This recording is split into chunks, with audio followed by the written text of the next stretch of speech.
Bonjour à tous, je vous retrouve ce mercredi 22 avril et j'aborde ce matin le thème "Que se passe-t-il dans l'Église en ce moment?" Je vous parlais hier du fait que nous sommes entrés dans une nouvelle phase qu'on appelle une normalité provisoire, une nouvelle normalité provisoire.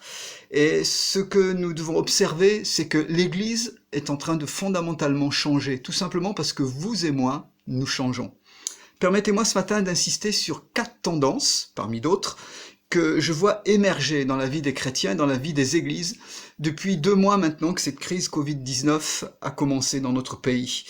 Le premier constat, c'est que le confinement permet de nouvelles relations entre les croyants grâce aux moyens technologiques. De façon très paradoxale, nous sommes privés de relations physiques, de contacts directs, mais grâce au téléphone et tous les autres moyens dont nous disposons, de plus en plus de chrétiens sont connectés les uns avec les autres par des groupes d'échange, par des petits groupes de croissance de 2 ou 3, des fois dans des groupes de 10, etc. Les contacts se multiplient par téléphone entre les uns et les autres, tout simplement parce que nous avons besoin de relations et que nous avons besoin de les développer. Donc un développement des relations. Un deuxième constat, de façon générale, pour être à l'écoute de pas mal de pasteurs d'horizons différents, on constate de façon globale que les chrétiens prient davantage depuis 2 mois.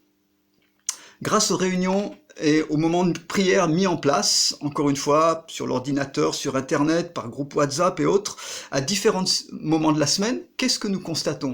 Des personnes qui ne venaient jamais aux réunions de prière de semaine dans les bâtiments, quand vous leur dites qu'il y a réunion de prière à 20h ou à 7h le matin ou à d'autres moments, les gens sont là. Et parfois même plusieurs fois dans la même semaine. Donc ça veut dire qu'il y a un regain de prière, sans oublier que des chaînes de prière 24 heures sur 24 se sont mises en place à différents endroits, ce qui signifie que l'intercession est plus fervente elle aussi. Alors, juste une question en passant, comment, à la sortie de cette crise, allons-nous tirer profit de ces éléments-là? Comment allons-nous prolonger cet état de prière beaucoup plus fervente, sans rester dans des relations virtuelles? C'est un des défis que les leaders auront à relever.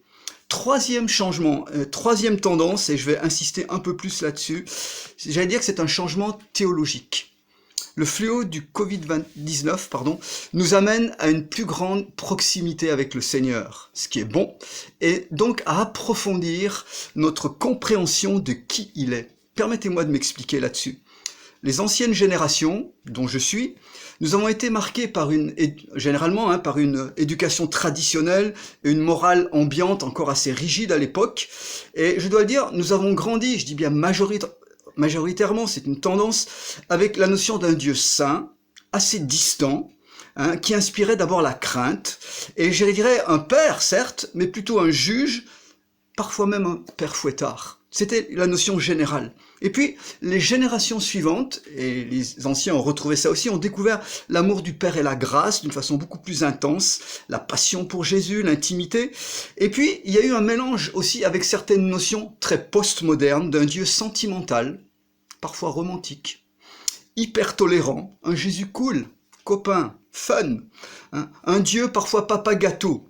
Je dis bien ce sont des tendances, je ne mets pas tout le monde dans les mêmes catégories, mais ce sont des observations générales. Or, dans ce temps de confinement, nous revenons à la Bible, à une relation, je dirais, encore plus profonde avec le Seigneur. Certains textes bibliques, certains livres même de la Bible, comme Job, prennent un autre relief. Un nouveau sens pour nous. Permettez-moi de citer 2 textes. Le premier dans Ésaïe 45, verset 7. Dieu dit « Je forme la lumière et je crée les ténèbres. Je donne la prospérité ou la paix, c'est le mot shalom en hébreu, et je crée aussi l'adversité. Moi, l'Éternel, je fais toutes ces choses. » Lamentation 3, verset 37. Qui dira qu'une chose arrive sans que le Seigneur l'ait ordonnée? N'est-ce pas de la volonté du Très-Haut que viennent les maux et les biens? Pourquoi l'homme donc se plaindrait-il que chacun se plaigne de ses propres péchés? Voilà des textes énigmatiques qui nous parlent d'un versant de Dieu parfois qui nous dérange. Et quand j'écoute aujourd'hui les commentaires, les interprétations sur ce qui se passe, on voit que certains voient un Dieu en train de juger la terre, en train de passer les chrétiens au crible, alors que d'autres, dans le même temps, ils voient une pandémie qui ne peut pas venir de Dieu, d'un Dieu bon. Quelle est notre théologie de Dieu? Quel équilibre avons-nous entre bonté et souveraineté? Je me permets de citer Tozer, le théologien américain du XXe siècle, qui nous dit « Ce qui nous vient à l'esprit quand vous pensez à Dieu, c'est ce qu'il y a de plus important pour vous. Il y a une loi secrète dans notre âme qui détermine l'image mentale que nous nous faisons de Dieu. Et il ajoute, on ne peut pas accueillir la présence d'un Dieu que nous ne croyons pas être bon. Dieu est en train de faire tomber nos images, peut-être même nos idoles que nous avions de lui-même, pour nous redonner une notion beaucoup plus authentique et réelle de qui est le Dieu de la Bible.